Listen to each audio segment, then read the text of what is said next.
Hello friends, எல்லோரும் எப்படி இருக்கீங்க? கண்டிப்பாக நல்லா இருப்பீங்கன்னு நம்புகிறேன். இதில் வந்து கிராசரி டாஸ்க் இது பார்க்கலாம். ஆக்சுவலி கிராசரி டாஸ்கில் பிக் பாஸ் ஆப்பு வச்சாருன்னு தான் சொல்லணும்.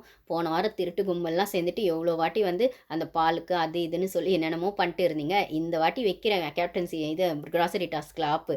அப்போ இருக்கிற ஃபுட்டை வச்சு என்னத்தை சமைக்கிறீங்கன்னு பார்க்கலாம். எக்ஸ்ட்ரா பால் இருக்குன்னு தானே பால் சாதம் சாப்பிட்டீங்க, இல்லை எல்லாமே யாருக்கும் தெரியாமலாம் அவ்வளோ விஷயம் பண்ணீங்க அப்படின்னு போன வாரம் திருட்டு கும்பல் பண்ண வேலைக்கு இந்த வாரம் கண்டஸ்டன்ஸ் எல்லாருக்குமே ஆப்பு அப்படின்னு தான் சொல்லணும். ஏன்னா வெறும் 3000 தான் வின் பண்ணியிருக்காங்க.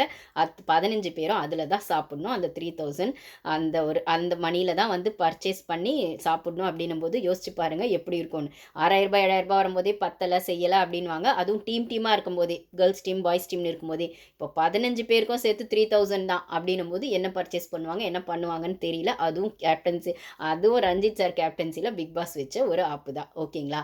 இதில் கிச்சன் டீமில் இருக்க போகிறது மஞ்சரி, ஜாக்லின், தீபக் அப்படின்னு சொல்லும்போது ஏற்கனவே மஞ்சரியை பார்த்தா இவங்க யாருக்குமே ஆகவே ஆகாது. ஜெஃப்ரி ஜாக்லினுக்கும் ஜால்ரா போடுவார் சம்டைம்ஸ், இல்லை தேவைப்பட்டால் தீபக்குக்கும் போடுவார். எனக்கு தெரிஞ்சு ஜாக்லினுக்கு போடுற ஜால்ராவை விட தீபக் நிறைய ஜால்ரா போடுறாரு, ஜெஃப்ரியும் ரஞ்சித்தும். ஸோ எப்படி பார்த்தாலும் இவங்கெல்லாம் ஒன்றா போயிடுவாங்க. இதில் திருப்பி எங்கேயாச்சும் வாயை விட்டால் மஞ்சரி தான் மாட்டுவாங்க. எனக்கு தெரிஞ்சு அவங்க பிரச்சனை வந்தாலும் சரி, இவங்க சைலண்ட்டாக சட்டிலாக ஹேண்டில் பண்ணணும், இல்லை வந்து பிரச்சனையே இல்லாத அளவுக்கு மேனேஜ் பண்ணிக்கணும். இது ரெண்டு தான் அவங்களுக்கான சேஃபர் சைடாக இருக்கும். பட் ஆனால் அவங்க என்ன பண்ணுவாங்கன்னு தெரியல, பார்க்கலாம் கைஸ். ஸோ அதுக்கு முன்னாடி நம்ம வந்து என்ன கிராசரி டாஸ்க் எப்படிங்கிறத வந்து இந்த டீட்டெயிலாக பார்க்கலாம். அதுக்கு முன்னாடி நம்ம சேனல் ஃபஸ்ட் டைம் வரவங்க சப்ஸ்கிரைப் பண்ணிக்கோங்க. நம்ம வீடியோஸ் பார்க்குறவங்க லைக் போட்டுக்கோங்க. உங்களுக்கு பிடிச்சிருந்தா கமெண்ட்ஸில் ஷேர் பண்ணுங்கள், உங்களுக்கு பிடிச்சவங்களுக்கும் ஷேர் பண்ணுங்கள். ஓகேங்களா?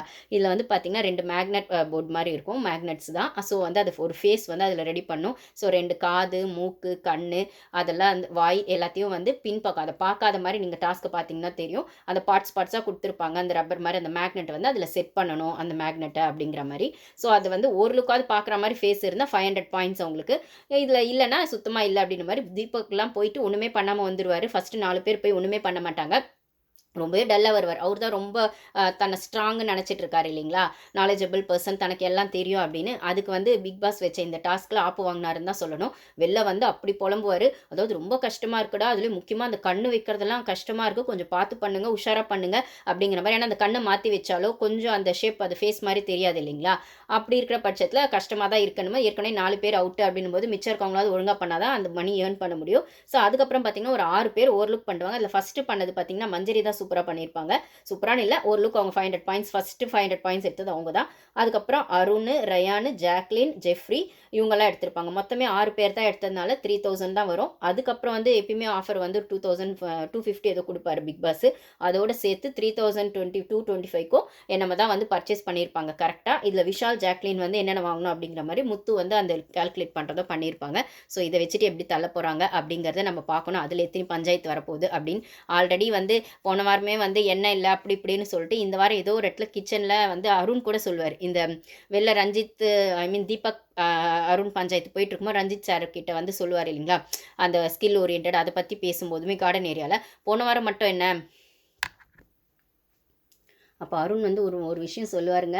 இதெல்லாம் சோஷியல் மீடியாவில் எப்படி கொண்டு போவாங்கன்னு தெரியல. பார்த்தா வந்து போன வாரம் எண்ணெய் இல்லைன்னு சொல்லிட்டு ஹேர் ஆயில் யூஸ் பண்ணி, அதாவது ஹேர் ஆயில்னு சொல்லும்போது அவங்க கோகனட் ஆயில் யூஸ் பண்ணுறாங்க போல இருக்காங்க எல்லாருமே ஹேர் ஆயில்னு. அது வந்து என்ன சொல்கிறது, கட்டி போயிடும் போல இருக்காங்க அந்த ஏசி இருக்கிறதுனால. அதனால் வந்து அந்த கட்டியாக ஒரு ஆயில் இருக்கும், அதை போட்டு தான் போன வாரம் வந்து இட்லி பொடி பண்ணாங்கன்னு. ஜெஃப்ரி என்னது இட்லி பொடி பண்ணாங்களே, அதை யூஸ் பண்ணாங்க கிச்சனுக்குன்னு. ஆமாம், அந்த இட்லி பொடி கருவேப்பிலை பொடியெலாம் ஏதோ பண்ணாங்களேடா, அது அதில் தான்டா பண்ணாங்க, அது கட்டியாக இருந்ததுடா, நான் கூட சம்டைம்ஸ் அதில் கை விட்டு எடுத்துருக்கேன்டா அப்படின்னும் போது ஜெஃப்ரிக்கெலாம் ஒரு மாதிரி ஆகிடுது. ஏன்னா அவர் கேப்டன்சியில் இது நடந்திருக்கு. இது வேறு பரவாயில்ல, அப்புறம் அது 24/7 மேபி கட் பண்ணியிருக்கலாம்னு நினச்சிருப்பாங்க. பட் ஆனால் 1 ஹவரில் போட்டு காமிச்சிட்டாங்க. ஸோ ஜெஃப்ரி கேப்டன்சி அந்த லெவலில் இருந்திருக்கு. போன வாரம் சமைச்சவங்கலாம் அந்த லெவலில் சமைச்சிருக்காங்க. இதில் வந்து அது கோகனட் ஆயிலாக இருக்கிறது கூட ஓகே, ஹேர் ஆயிலாக வச்சு யூஸ் பண்ணுறவங்க தலைக்கு வைக்கிற எண்ணெய் அப்படின்னு சொல்லும்போது அது கட்டி போயிடுச்சும் போது கோகனட் ஆயில் தான் நம்மளால் புரிஞ்சிக்க முடியுது. அதுலேயும் வந்து அதை கைவிட்டு இவரே யூஸ் பண்ணியிருக்காரு அருண்னு சொல்லும்போது நானே அதை கைவிட்டுலாம் எடுத்திருக்கேன்டா, அதை தான்டா யூஸ் பண்ணாங்க கிச்சன் டீமில் போன வாரம். அதில் தான் அந்த பொடியெலாம் பண்ணாங்க. நான் அந்த பொடி வச்சுக்கல அப்படின்னா அது எனக்கு தெரியாது, ஆனால் அந்த கருவேப்பிலை பொடியெலாம் அதில் தான் அரைச்சாங்க அப்படின்லாம் சொல்கிறாரு. அது போன வாரம் அவ்வளோ நல்லா வந்து கிராசரிஸ் இருந்து பண்ணும்போதே அவ்வளோ அமக்கில் பண்ணாங்க. இந்த வாரம் வந்து இதில் நிறைய ஃப்ளாஸ் ஆல்ரெடி ஜெஃப்ரிக்கு நிறைய வாங்கினாரு. இப்போ இது வேறு வந்து சோஷியல் மீடியாவில் வந்து என்ன கிழிக்க போகிறாங்களோ தெரில ஜெஃப்ரியை. ப்ளஸ் அது மட்டும் இல்லாமல் இந்த வாரம் 3000 தான் வாங்கியிருக்காங்க. பஞ்சாயத்து பண்ணுறவங்கெல்லாம் சேர்ந்து கிச்சன் டீமில் இருக்காங்க. என்ன பண்ண போகிறாங்க அப்படின்னு தெரியல. இதில் வந்து எபிசோட் முடியும்போது பார்த்தீங்கன்னா, மஞ்சரி வந்து ஏதோ இதில் மிளகாத்தூள் போடுவீங்களா? என்ன போடுவீங்க? அப்படின்ற மாரி அடுத்து கேட்குறாங்க. ஆமாங்க போடுவேங்கன்னு ஒரு மாரி முகம் சுளிச்ச மாரி தான் ஜாக்லின் சொல்கிறாங்க. அது உங்களுக்கு ஒரு மாரி எடுது. என்னங்க கேட்கக்கூட கூடாதா? கிச்சன் டீமில் இருந்தாலும் கேட்கக்கூடாது, வெளில இருந்தாலும் கேட்கக்கூடாதான்ற மாரி அவங்க கம்முன்னு போயிடுறாங்க. அதுக்கப்புறம் போய் முத்துக்கிட்ட பேசுகிறாங்க. இப்படி நான் சும்மா தான் கேட்டேன். நான் போடுங்க நான் சொன்னேன். போடுவீங்களான்னு கேட்டேன் அப்படின்னும்போது, இல்ல ஜாக்லின் எப்பவுமே அப்படி தான் சமைக்கும்போது அப்படின்னு ஒரு பட்டும் படாம ஒரு பதில் சொல்லிடுறாரு. ஸோ கண்டிப்பாக ஏதோ ஒரு கிச்சன் பஞ்சாயத்தும் இருக்க போகுது அப்படின்னு நினைக்கிறேன். எனக்கு தெரிஞ்ச அதில் மஞ்சரி மாட்டாமல் ஸ்மார்ட்டாக தப்பிச்சாங்கன்னா ஓகே. தப்பு எந்த சைடு இருந்தாலுமே என்ன சொல்கிறது, மஞ்சரியை வந்து சான்ஸ் கிடச்சா வச்சு அடிக்க தான் எல்லாருமே பிளான் பண்ணிருக்காங்க. இந்த இடத்துல எல்லாரும் சேர்ந்து அட்டாக் பண்ணால் கூட அவங்க சட்டிலாக அந்த இடத்துக்கு ஃபேஸ் பண்ணிவிட்டு அதுக்கப்புறம் அதை வீக்கெண்டில் அட்ரஸ் பண்ணோங்கிறது தான் ஸ்மார்ட் வேவாக இருக்கும்னு நான் யோசிக்கிறேன். பட் ஆனால் அது அவன் மஞ்சரிக்கும் தெரியும். பட் ஆனால் அந்த எமோஷன் அப்படிங்கிறது கண்ட்ரோல் பண்ண முடியாது சம்டைம்ஸ் எல்லாரும் சேர்ந்து ட்ரிகர் பண்ணும்போது. அதனால் என்ன பண்ணுவாங்கன்னு தெரில மஞ்சரி. பார்க்கணும். Thank you guys.